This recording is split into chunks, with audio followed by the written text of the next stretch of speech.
جمعے کے دن قرآن کی کچھ صورتیں ایسی ہیں جو پڑھنے کے کمال کے فضائل ہیں. جمعے کو سورہ یاسین ضرور پڑھا کریں کہ جو شب جمعہ یاسین پڑھے اس کی مغفرت کر دی جاتی ہے. اور سورہ کہف، سبحان اللہ، جمعے والے دن سورہ کہف پڑھنے کی فضیلت کیا ہے؟ جو شخص جمعہ کے روز سورہ کہف پڑھے اس کے قدم سے آسمان تک نور بلند ہوگا جو قیامت کو اس کے لیے روشن ہوگا.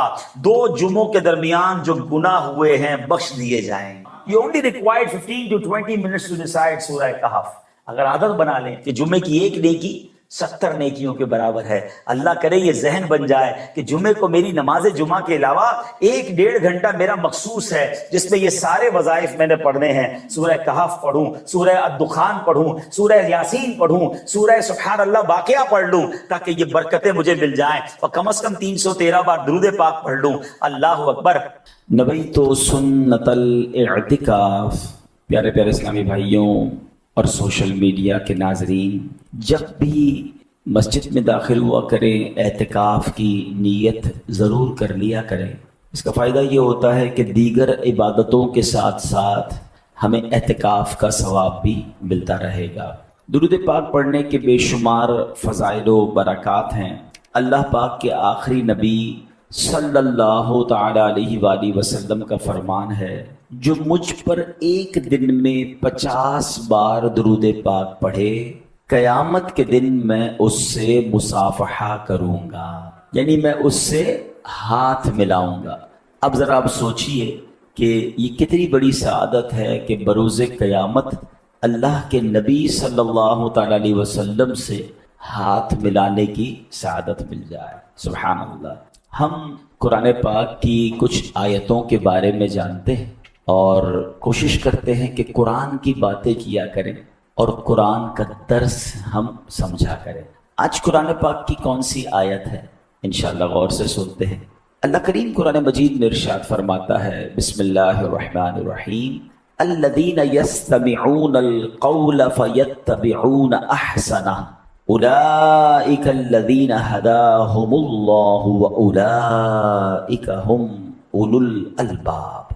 اب اس کا پہلے ترجمہ سنیں گے اور پھر اس کے بارے میں کچھ جانیں گے. آسان ترجمہ قرآن کنز العرفان. جو کان لگا کر بات سنتے ہیں پھر اس کی بہتر بات کی پیروی کرتے ہیں، یہ ہیں جنہیں اللہ نے ہدایت دی اور یہی عقل مند ہے. اس آیت کو انشاءاللہ ہم سمجھتے ہیں. یاد رہے کہ جمعہ ہفتے کے 7 دنوں میں سے سب سے اہم دن بھی ہے اور سب سے افضل دن بھی ہے. حدیث شریف میں سے سید الایام فرمایا گیا. اسی دن حضرت آدم علیہ السلام کی ولادت ہوئی.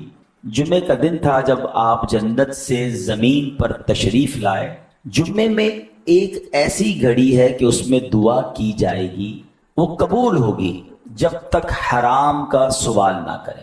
اسی دن قیامت قائم ہوگی. اسی دن فرعون غرق ہوا اور بنی اسرائیل کو اس سرکش سے نجات ملی. اسی دن حضرت یونس علیہ السلام کو مچھلی کے پیٹ سے رہائی عطا ہوئی اور اسی دن حضرت یوسف علیہ السلام کو قید خانے سے نجات ملی. اب غور کریں کہ کتنے امپورٹنٹ واقعات جو ہیں وہ قرآن پاک میں موجود ہیں اور وہ جمعہ کے دن ہوئے ہیں. جمعہ المبارک خاص الخاص دن ہے، اسے مسکینوں کا حج قرار دیا گیا. اچھا، پھر ہم جمعے کو نماز کے لیے آتے ہیں تو اس میں ہمیں خطبہ سننے کو موقع ملتا ہے. اب خطبہ جو ہے نارملی کچھ لوگ تو چپ چاپ ہی سن لیتے ہیں، پتہ ہی نہیں ہوتا عربی میں امام صاحب نے کیا بیان کیا ہے. حالانکہ اس کے اندر بہت سارے میسیجز ہوتے ہیں، بہت ساری ہدایت کی باتیں ہوتی ہیں. اور سبحان اللہ، اللہ کرے کہ ہم اس خطبے کو سمجھ لیں تو ہر بار اپنے علم دین کو انہینس بھی کریں، بڑھائیں بھی، نصیحت کی باتیں بھی دل پر اثر کرنا شروع ہو جائے اور اللہ کرے کہ ہم عمل کرنے والے بھی بن جائیں. اب جو میں نے آیت قرآنی تلاوت کی ہے، ایکچولی یہ خطبے اور بیان اور دین کی اہم باتوں کو سننے سے متعلق ہے. آج جو ہم نے آیت چوز کی ہے دوبارہ سنیے گا، الذین یستمعون القول، یعنی جو کان لگا کر بات سنتے ہیں. ایک ہوتا ہے سننا، اس کے لیے عربی میں لفظ سمعن استعمال ہوتا ہے. ایک ہوتا ہے خوب توجہ کے ساتھ بغور سننا. ایک نارمل سننا ہے نا، اس کے لیے تو سماع ہم کہتے ہیں، لیکن اگر غور سے سننے کی بات کی جائے تو اسے اردو میں ہمتن گوش ہونا، یعنی ہر طرف سے دھیان ہٹا کر پوری توجہ سے سننا کہتے ہیں. اسے عربی میں استماع کہا جاتا ہے. نارمل سننا، سماعت جس کو ہم کہتے ہیں، اور استماع کہا جاتا ہے بہت غور سے فوکس ہو کر سننا. اب قرآن میں کیا ذکر ہوا؟ الذین یستمعون القول، یعنی جو کان لگا کر بات سنتے ہیں. اللہ رسول کا ذکر ہو، جب نصیحت کی بات ہو تو وہ کان لگا کر سنتے ہیں. اب آگے کیا فرمایا؟ فَيَتَّبِعُونَ أَحْسَنَهُ، جو لوگ یہ کرتے ہیں بزرگوں کی باتیں، علماء کرام کے ارشادات، قرآنی آیات، احادیث غور سے سنتے ہیں، فرمایا پھر اس کی بہتر بات کی پیروی کرتے ہیں. یعنی سن کر صرف انسنی نہیں کر دیتے، ادھر سے سنا ادھر سے نکال دیا، سنا فالو کرنا شروع کر دیا. پھر آگے قرآن کیا کہتا ہے؟ اولئک الذین ھداھم اللہ واولئک ھم اولو الالباب، یہ ہیں جنہیں اللہ نے ہدایت دی ہے اور یہی عقل مند ہے. تو ماشاءاللہ آپ جمعے کے بیان میں آتے ہیں یا کبھی بھی علماء کرام کے بیانات ہوں، جہاں قرآن کی بات ہو، حدیث کی بات ہو، فوکس ہو کر سننا اور کوشش کرنی کہ اس پر عمل بھی کریں، کیونکہ ایسے لوگوں کو قرآن کہتا ہے کہ ان کو ہدایت ملتی ہے اور یہی عقل مند لوگ ہیں. اب جو کفار ہوتے تھے نا، وہ کیا کرتے تھے؟ وہ بھی اللہ رسول کی جب باتیں ہوتی تھی تو آتے تھے، منافقین ہوتے تھے بعض، وہ انسنی کرتے تھے، اس کو مذاق میں اڑاتے تھے، اس کو فوکس نہیں کرتے تھے. قرآن کہتا ہے ما یأتیہم من ذکر من ربہم محدث الا استمعوہ وہم یلعبون، جب ان کے پاس ان کے رب کی طرف سے کوئی نصیحت آتی ہے تو اسے کھیلتے ہوئے سنتے ہیں. اب صحابہ کرام علیہ رضوان نبی پاک علیہ السلام کا خطبہ، نبی پاک کا بیان کیسے سنتے تھے کہ روایت میں ہے کہ اذا تکلم اطرق جلساؤہ کانما علی رؤوسہم الطیر، یعنی جب سرکار دو عالم صلی اللہ تعالی علیہ وسلم کلام فرماتے تو صحابہ کرام گردنیں جھکا کر خاموش بیٹھ جاتے. حالت یہ ہوتی گویا ان کے سروں پر پرندے بیٹھے ہوئے ہیں. اب آپ سمجھتے پرندہ ذرا سی حرکت سے اڑ جاتا ہے. آپ اپنے ہاتھ پہ بھی کبھی ببل تو بیٹھتا نہیں، بیٹھ جائے تو ذرا سا ہاتھ لے گا وہ اڑ جائے گا، ذرا سی آہٹ ہوگی تو اڑ جائے گا.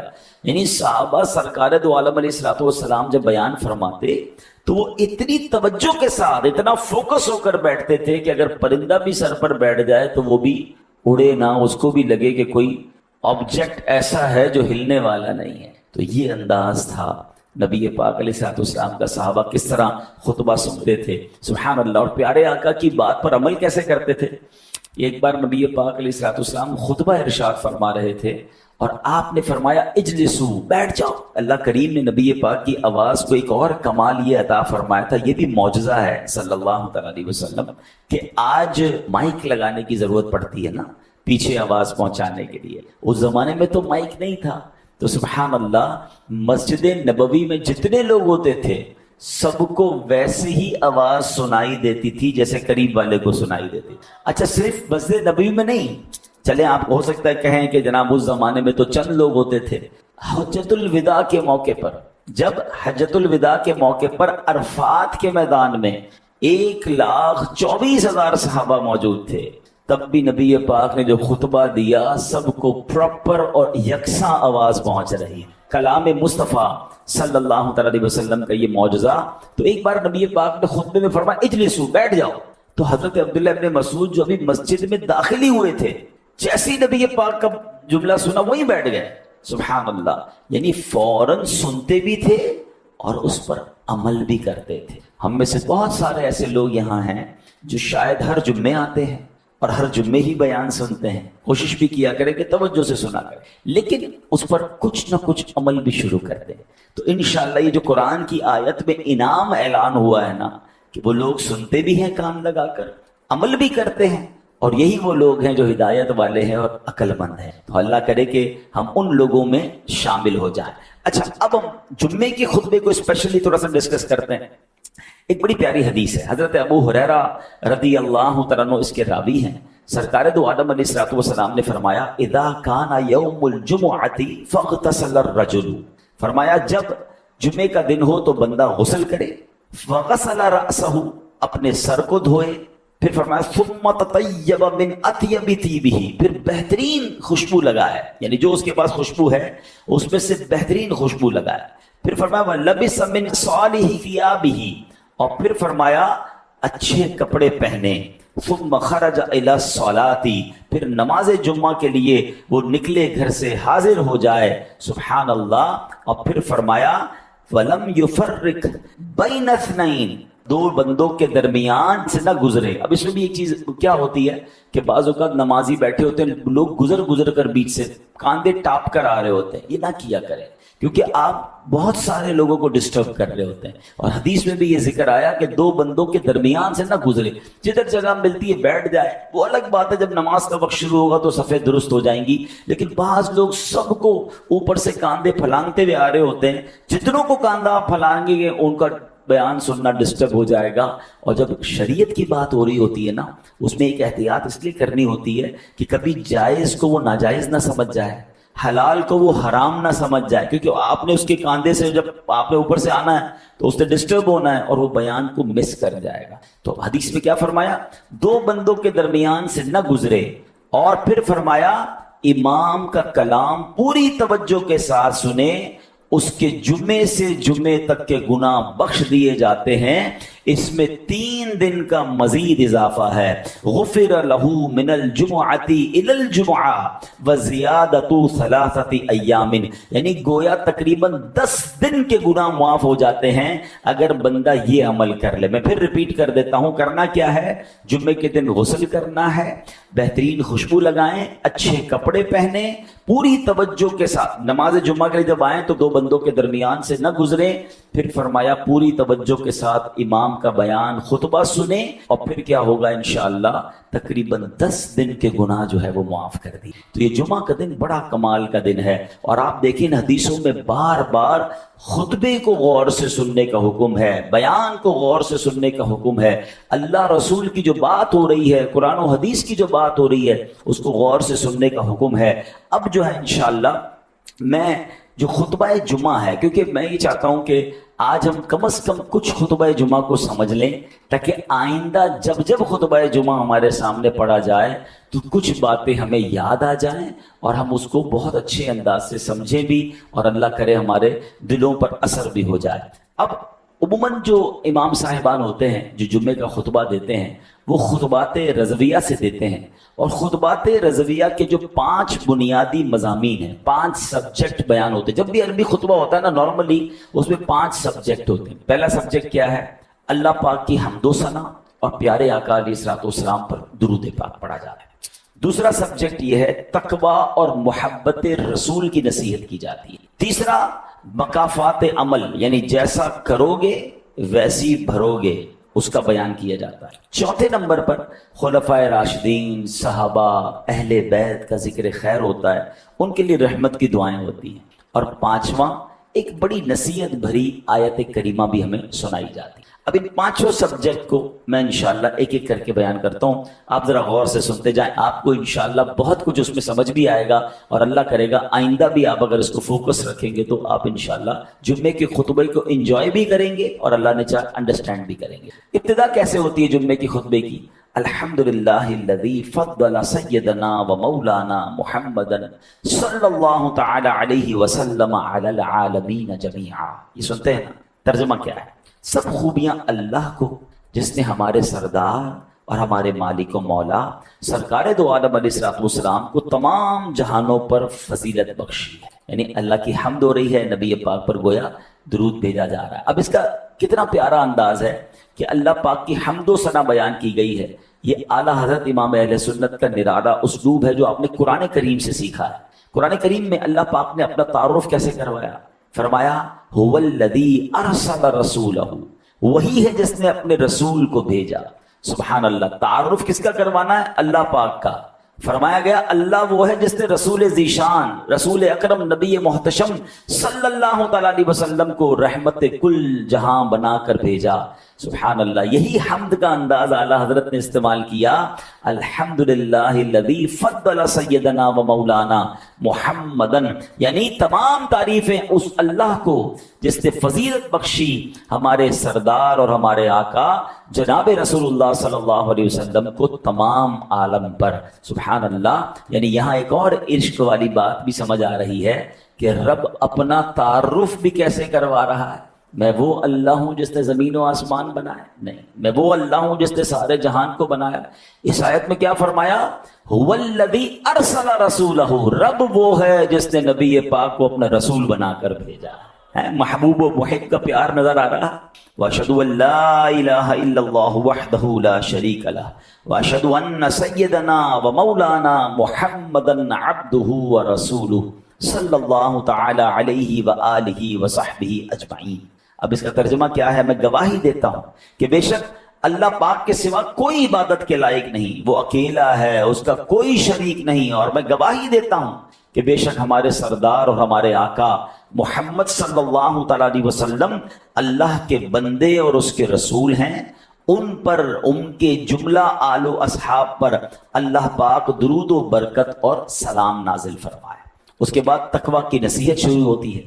نصیحت کیسے ہوتی ہے؟ فَيَا أَيُّهَا الْمُؤْمِنُونَ، اے ایمان والو، رحمنا ورحمکم اللہ، ہم پر اور تم پر اللہ پاک رحم فرمائے۔